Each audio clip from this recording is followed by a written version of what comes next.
Welcome, listeners, to another episode on Rising Above Shadows of Abuse, rasa. I'm your host, Graceovba. Our next newsreel is from the Independent News, dated 8th of January 2025, by me, Claire Martin, crime correspondent. Samantha Walker Roberts, 21, wants Keir Starmer to do right for survivors, but we don't want Tommy Robson involved. The woman who was raped in Oldham, aged 12, has implored Sir Keir Starmer to launch a government inquiry into child sexual abuse in the town, but hit out at the far right for hijacking the course. Samantha Walker Roberts, who has bravely waived her right to anonymity, was gang raped in a house in Atherton, Northwest England in 2006. Shakil Chowdhury was jailed for 6 years for the brutal attack, but released on license after three other attackers were never caught. The survivor, now 31, has called for the Prime Minister to launch a government review into the scandal after Home Office Minister Jess Phillips declined a request for a nationally led inquiry into abuse in Oldham, Greater Manchester, in favor of a locally led review. We want justice and we want our voices to be heard. So they need to now start taking that on and listening to what we want, which is a government inquiry in Oldham, Ms. Walker Roberts told The Independent. The government's refusal sparked a furor as billionaire Elon Musk launched a series of attacks on his social media site X, formerly Twitter, calling Ms. Phillips a rape genocide apologist and accusing Sir Keir of hiding terrible things. The Tories have piled pressure on the government by joining Mr. Musk's calls for a national inquiry into grooming gangs across the country, tabling an amendment to the Children's Wellbeing and Schools Bill.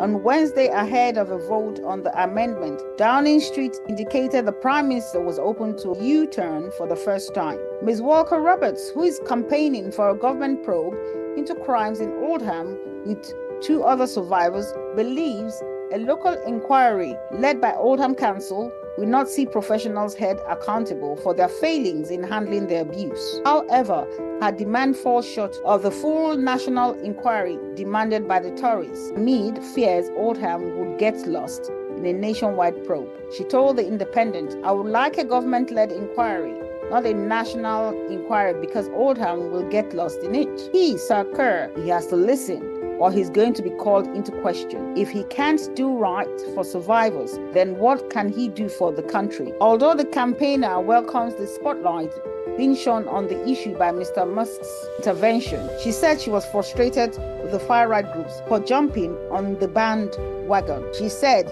she believed some people, including jailed far-right political activist Tommy Robson, who has styled himself as a campaigner exposing Asian grooming gangs, were misrepresenting the issue as a problem with Pakistani grooming gangs. Her abuser was from Bangladesh. "It infuriates me," she said. "Only view that matter are the survivors, not family members, not members of the public. Tommy Robson needs to take no involvement in this. We don't want him. It's not about race or the color of your skin." And he makes it that kind of problem. "It infuriates me that they like to put everybody under the same umbrella of Pakistani grooming gangs. That is not the case here, because mine are predominantly Bengalis." If survivor hopes a government review into Oldham will lead to proper accountability for officials and the police, Oldham Council, and social services. "I have still not had any justice against any professional that has been involved in my case at all," she said. Greater Manchester Police Assistant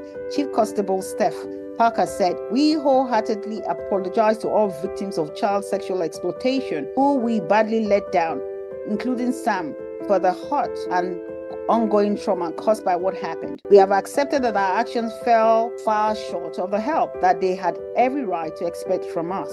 She said child protection was the priority of police, as was listening to survivors of abuse to ensure they were believed. The abuse Sam suffered is subject to one of a number of ongoing victim-focused investigations by a specialist unit investigating non-recent CSE, which has 100 dedicated detectives working at the pace survivors are comfortable with when the time is right for them. This has been more than 100 arrests with suspects continuing to be taken to court to face justice, she added. Ms. Walker Roberts said a local review similarly to one already held into grooming gangs in Telford will not effect real change, although she acknowledged some other survivors would rather see the investigation carried out locally.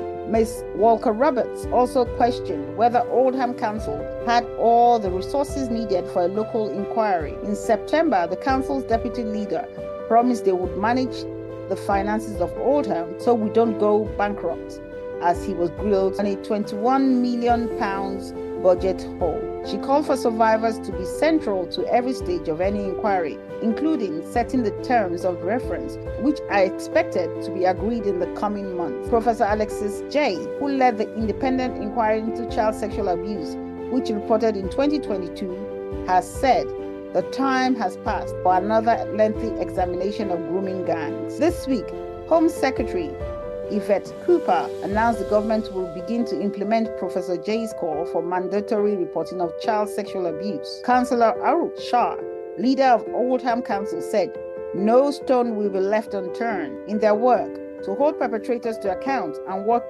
is underway to establish a Telford-style local inquiry. Since October, when the government confirmed we should carry out a local inquiry, we have been working on setting up that independent inquiry, she said. That work has included liaising with Oldham survivors and Telford Council, which conducted a similar inquiry. Child sexual exploitation is a vile form of child abuse, and the failings of the past are shameful. We have a duty not to repeat them, and this inquiry will help strengthen local safeguarding and, most importantly, protect Oldham's children. A Home Office spokesperson said, no child should ever suffer sexual abuse or exploitation, and it is paramount we do more to protect vulnerable children, which is why we are working at pace to implement the recommendations of the independent inquiry into child sexual abuse. We fully support an independent inquiry or investigation by Oldham Council. This is entirely in line with the approach of the previous government and follows the example of local reviews in Telford and Rotherham. Listeners, viewers, what do you think? Leave your comments via email address risingaboveshadowsofabuse@gmail.com.